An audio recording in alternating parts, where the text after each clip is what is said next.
Formula One, the sport of million-dollar machines and billion-dollar dreams.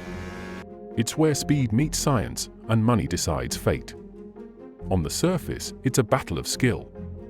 But underneath the helmets, behind the sponsorships and the fame, it's a story of class, struggle, and privilege. Because in Formula One, talent alone doesn't always win. Sometimes your biggest advantage is your last name. And sometimes it's your only disadvantage. This is the story of how money shapes Formula One, the rich versus the relentless. Kimi Räikkönen, the Iceman, cold and quiet. Ruthless on track, but before the fame, the Ferraris, and the world titles, there was just a small wooden house hidden deep in the forests of Finland. He grew up where winters lasted forever, where roads turned to ice, and where dreams had no map. His father, Matti, worked day and night, construction by day, taxi driving by night, just to keep food on the table.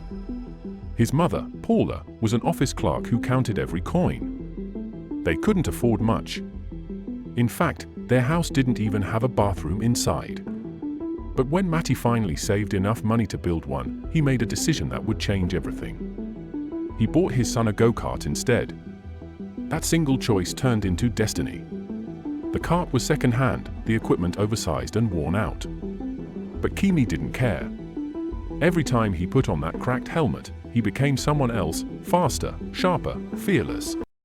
While other kids went on vacations, Kimi's family drove to small karting circuits, sometimes sleeping in the car to save money. He learned to drive on the edge, literally. No sponsors, no privilege, just ice-cold focus. When Kimi finally got a test for Formula Renault, he dominated. But there was a problem: the family's savings were gone. He was about to quit when Peter Sauber noticed him. After just a few laps, Sauber was convinced this quiet Finnish kid was something extraordinary. Red Bull, one of Sauber's sponsors, didn't agree. They wanted another driver, Enrique Bernoldi. Sauber refused, even though it cost them over $40 million in sponsorship.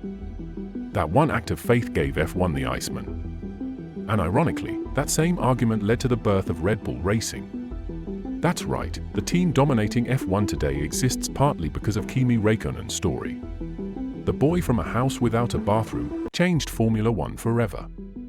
But while Kimi was fighting for survival, others were fighting a very different battle to public perception. Nicholas Latifi was born into unimaginable wealth. His father, Michael Latifi, is a billionaire businessman with global companies and major investments, even a stake in McLaren. Money was never a problem. From a young age, Nicholas had access to the best coaches, simulators, and teams money could buy. When he reached Formula One, he didn't fight his way in, he bought the seat at Williams through family sponsorship. But that privilege came at a price. Fans called him a paid driver. Every mistake was magnified. And when he crashed in Abu Dhabi in 2021, bringing out the safety car that changed the championship, the internet exploded. Overnight, Latifi went from being an F1 driver to a global scapegoat. Death threats, hate messages.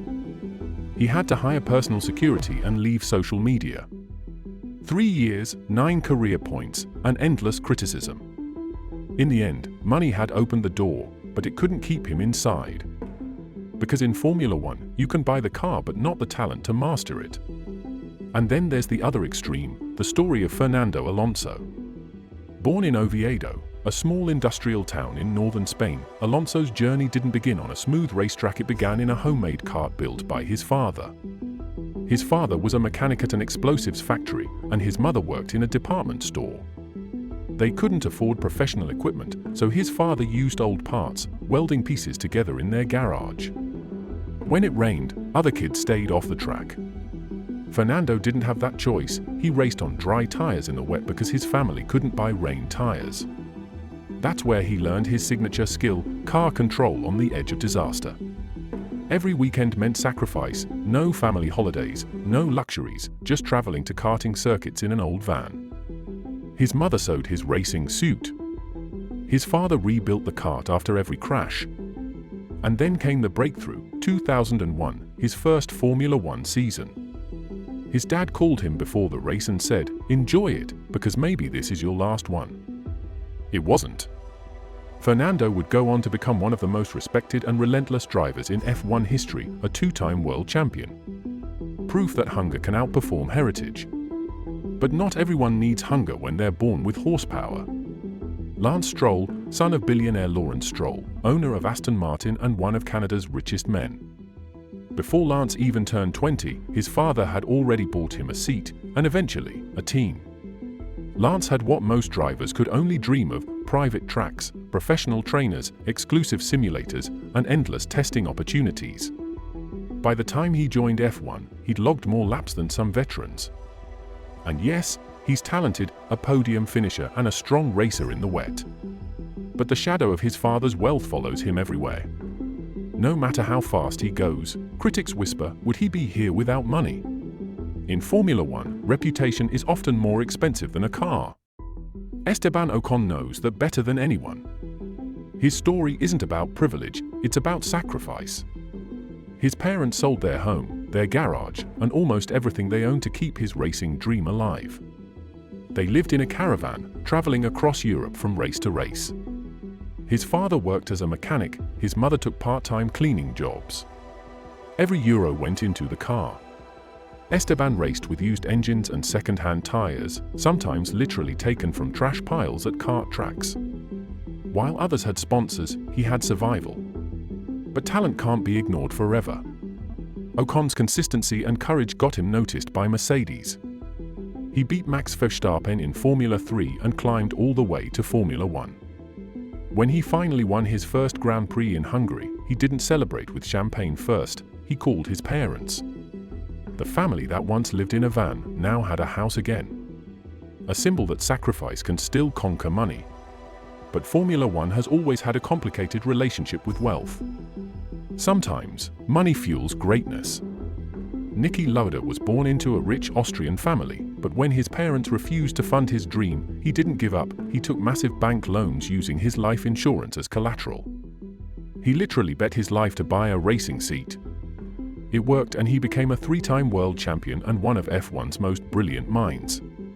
And then there's Ayrton Senna. Unlike Alonso or Schumacher, he came from privilege. His father was a wealthy industrialist in Brazil. But Ayrton turned that privilege into purpose. He practiced until midnight, obsessed over perfection, and carried his country's hopes on his shoulders. Even after his death, the Senna Foundation continues to help poor children in Brazil, proof that wealth can be used to give back. And finally, Michael Schumacher, the working-class hero. His father ran a small karting track. His mother managed the cafeteria. Michael's first kart was made from scraps, powered by a salvaged motorcycle engine. They couldn't afford new tires, so he raced on old, discarded ones. While others had mechanics, his father was the mechanic. And when the engine broke, Michael would help rebuild it himself. That childhood struggle became his greatest strength: precision, adaptability, and unshakable determination. He fought his way through karting, Formula 3, and eventually F1, shocking everyone by winning on his debut weekend at Spa. From there, the Schumacher era began, dominance built on pure willpower. Not money, not luck, and just mastery. So when you see the F1 grid today, remember, not all helmets tell the same story. Some hide privilege, and others hide pain. Formula One is a mirror of life itself, unfair, unpredictable, and brutally honest. Money can buy you entry, but it can't buy you greatness. At 300 kilometers per hour, all that matters is courage, instinct, and the fire inside your soul. Because when the lights go out, you can't fake hunger. You've seen the two sides of Formula One, the billionaires who can buy teams, and the dreamers who'd sell everything just to race once. So, what do you think matters more, money or mindset? Tell me in the comments below.